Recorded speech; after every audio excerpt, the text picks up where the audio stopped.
Hola y bienvenido. Mi nombre es Marco Calle y en este canal nos dedicamos a hablar sobre temas de gestión de proyectos. En esta ocasión vamos a abordar el tema de dominio de procesos. Como sabes, el examen de certificación está basado en 3 dominios principales, los cuales son personas, procesos y entorno empresarial. En esta ocasión vamos a conocer de qué se trata el dominio de procesos y qué es lo que podrás encontrar dentro de este dominio. Además de que vamos a conocer por qué razón el dominio de procesos nos servirá en la gestión de proyectos. Iniciamos luego de la intro. Como sabes, el dominio de procesos está compuesto por 17 tareas. Todas estas tareas las puedes encontrar dentro del ECO 2019, también conocido como Examination Content Online. Este documento de acá nos va a servir para poder conocer cuál es el contenido completo del examen de certificación PMP. En esta ocasión vamos a enfocarnos en el dominio de procesos, el cual, como sabemos, está compuesto por 17 tareas. Conozcamos de qué se trata este dominio. Básicamente, el dominio de procesos tiene toda esta cantidad de tareas y adicionalmente, cada una de estas tareas tiene diferentes facilitadores. ¿Qué son los facilitadores y qué son las tareas? Las tareas, como sabemos, son básicamente cosas que nosotros como directores de proyectos debemos hacer para de esta manera garantizar que nuestro proyecto sea exitoso. Y los facilitadores son herramientas o son medios que nos ayudan a poder completar esta tarea. De esta manera, nosotros vemos que el examen de certificación PMP y especialmente el dominio de procesos contiene una gran cantidad de información, lo cual puede llegar a ser bastante abrumador, sobre todo considerando que el dominio de procesos compone el 50% del examen, siendo uno de los dominios más importantes y de mayor peso que tendrás dentro del examen de certificación PMP. Pero en este video no vamos a centrarnos en explicar cada uno de estos dominios de manera aislada, ya que eso realmente no ayuda a entender el propósito y la importancia que tiene este dominio dentro de la gestión de proyectos. Hay algo que me parece muy interesante acerca del dominio de procesos, y es que si tú analizas cada una de estas tareas podrás darte cuenta de que existe relación entre ellas. Y esta relación nos permite considerar básicamente dos objetivos que se buscan a través del dominio de procesos. Estos objetivos son, en primer lugar, establecer cuáles son esos procesos que nosotros tenemos que ocupar para iniciar un proyecto. Es decir, nosotros como primer objetivo del dominio de procesos será establecer los procesos que necesitaremos para iniciar un proyecto. Y el segundo objetivo que busca este dominio se le debe establecer los procesos para ejecutar el trabajo del proyecto. Estos dos objetivos son muy importantes que lo tengas en mente, porque a partir de estos objetivos podremos entender cómo funciona y cómo está estructurado este dominio de procesos. Ahora que conocemos que el dominio de procesos está basado o está enfocado en estos dos objetivos, consideremos el mismo esquema que teníamos antes. Estas 17 tareas componen el dominio de procesos como ya hemos visto. Pero si nosotros ahora consideramos estos dos objetivos que te decía, vamos a ver que estas tareas pueden tener o se van a ir relacionando entre sí, lo cual resulta mucho más fácil para que nosotros entendamos cómo funcionan y cuáles son las características que tendrán estas tareas. Ahora revisemos el primer dominio. Y el primer dominio es establecer cuáles son esos procesos que necesitaremos o que se ocuparán para el inicio del proyecto. Y vemos que de esas 17 tareas, ahora tenemos únicamente 9. 9 tareas nos ayudarán a poder definir y establecer los procesos iniciales de un proyecto. Y estas 9 tareas son, en primer lugar, ejecutar un proyecto con la urgencia necesaria para entregar valor de negocio. ¿Esto qué significa? Nosotros tenemos que establecer los procesos necesarios para definir cuáles son esos proyectos que deben iniciarse en función de la prioridad que tienen para entregar valor. Es decir, si tenemos una pila de proyectos, debemos establecer el proceso o los procesos necesarios para que de ese conjunto de proyectos realicemos cada uno de estos en función de la importancia, en función del valor que entreguen al negocio. Es decir, vamos a priorizar. Eso es algo fundamental y eso es una de las primeras tareas que tenemos que hacer. Una vez que el proyecto ha sido priorizado, ya sabemos cuál es la importancia que tiene y el valor que entrega, el segundo punto que tenemos que realizar o la segunda tarea es la de gestionar las comunicaciones. Antes de cualquier cosa tenemos que conocer y tenemos que establecer cómo serán las comunicaciones que realizaremos con los diferentes miembros de nuestro equipo y con los interesados que existen del proyecto. Es muy importante que conozcamos cómo se realizarán y cómo se gestionarán las comunicaciones.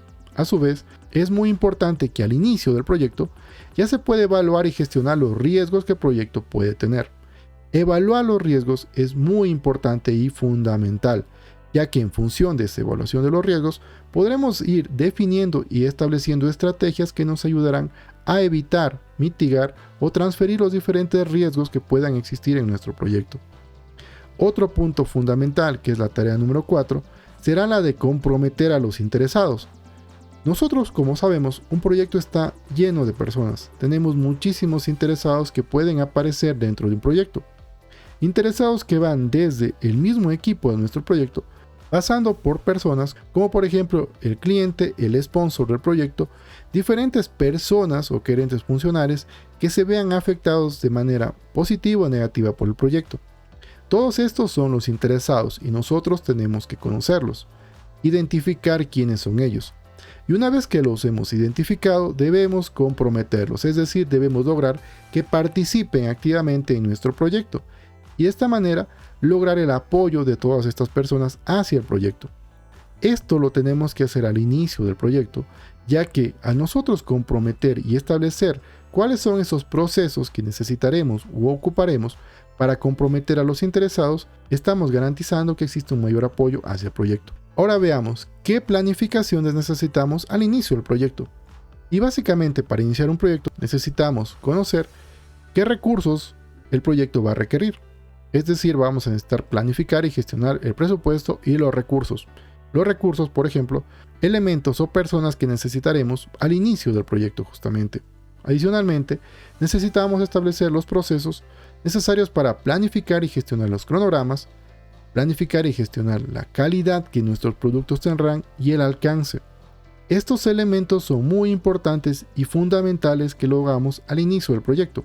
Es por eso que todo esto nos ayuda a poder establecer los procesos iniciales de nuestro proyecto para que comience de la manera más adecuada. Finalmente, todos estos planes, toda esta información que nosotros estamos realizando, tienen que estar interconectadas para dar el mayor éxito posible a nuestro proyecto. Y es ahí donde viene la parte de integración. Necesitamos integrar temas como por ejemplo, el cronograma debe estar integrado con los temas del presupuesto. El presupuesto debe estar integrado y debe considerar los temas de la calidad de nuestro proyecto. Y adicionalmente, la planificación del alcance debe estar integrado con todos estos temas, como por ejemplo, el tema del cronograma o el tema de los entregables o la calidad que nuestro proyecto tiene. Mientras temas como los riesgos estarán integrados con prácticamente todos los elementos que vemos acá, y las comunicaciones también estarán integrados con todos los elementos. De esta forma, la tarea número 9 que nosotros como directores debemos hacer es integrar estas actividades de la planificación que nosotros hemos establecido para poder gestionar y realizar el plan de la gestión del proyecto que ocuparemos al inicio de nuestro proyecto justamente. Con estas 9 tareas en mente podemos cumplir nuestro primer objetivo, el cual es el de establecer los procesos para iniciar un proyecto correctamente.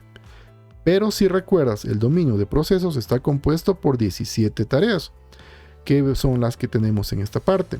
Y estas tareas que vemos acá nos ayudarán a la segunda o al segundo objetivo que nosotros tenemos, el cual es establecer los procesos necesarios para realizar el proyecto en sí. Y aquí tenemos estas tareas de acá. Como sabes, cuando nosotros estamos realizando un proyecto van a aparecer cambios y por ende necesitamos establecer procesos para gestionar los cambios. Al realizar un proyecto también tenemos que hacer adquisiciones. Cuando estemos ya trabajando tendremos que hacer adquisiciones y compras. De esta manera tenemos que establecer los procesos como por ejemplo para seleccionar proveedores o procesos para definir los contratos que se ocuparán. Mientras estamos realizando el proyecto, adicionalmente van a aparecer información como son por ejemplo los diferentes planes que van a aparecer, diferentes informes, las líneas bases que se van a ir actualizando de manera constante. Todos estos elementos son conocidos o son llamados artefactos. Los artefactos son toda la documentación que un proyecto genera, y es importante definir y gestionar los artefactos de manera adecuada, lo cual lo hacemos con la tarea número 12. Otro punto importante que tenemos que establecer y definir para poder realizar el proyecto, para poder comenzar a trabajar en el proyecto, es definir la metodología que se va a ocupar. Como tarea número 14 vamos a establecer la estructura de gobernanza, lo cual es fundamental. La estructura de la gobernanza me ayuda a establecer y a conocer cuáles son las diferentes o cuál es la autoridad que tienen las diferentes personas dentro de un proyecto, quiénes pueden tomar decisiones, quiénes serán las personas que, por ejemplo, aprueben los cambios que existen en un proyecto. Es por eso que nosotros tenemos que establecer la estructura de gobernanza que nuestro proyecto seguirá. Y esto lo hacemos porque establecer la gobernanza me ayudará a poder realizar los diferentes trabajos que mi proyecto tenga.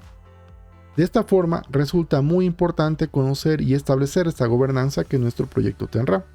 Como tarea número 15, debemos gestionar los problemas del proyecto. En un proyecto, cuando estamos realizando el proyecto en sí, van a aparecer problemas de manera constante. Es importante gestionar y establecer los procesos necesarios para gestionar esos problemas de manera adecuada. Adicionalmente, cuando estamos realizando el proyecto, va a aparecer y va a irse generando conocimiento. Nosotros, como directores de proyectos, debemos hacer que ese conocimiento no se pierda, sino que exista una transferencia del conocimiento, desde la persona que genera el conocimiento hacia la persona que requiere ese conocimiento. Nosotros como directores tenemos que establecer el marco de trabajo necesario y apoyar y empoderar al equipo para que esta transferencia de conocimiento se dé. Y finalmente, como último proceso, tendremos que elaborar y planificar el cierre del proyecto en sí, lo cual tenemos que hacerlo como directores de proyectos. Y de esta manera vemos que estas 10 tareas y los diferentes procesos que estas tareas poseen nos ayudarán a poder realizar el proyecto y realizar el trabajo que nosotros tenemos que hacer dentro del proyecto. Como vemos, los dos objetivos que nosotros estamos buscando nos ayudan a entender de una manera mucho más fácil cada una de estas tareas. Y sobre todo, algo que te recomiendo es de que cuando estés estudiando cada una de estas tareas, considera el objetivo que busca cada una de estas, para que de esa manera sea mucho más amigable el comprender y el entender cómo funcionan estas tareas dentro del dominio de procesos. Con esto nosotros concluimos este video. Saludos y nos vemos en la siguiente ocasión.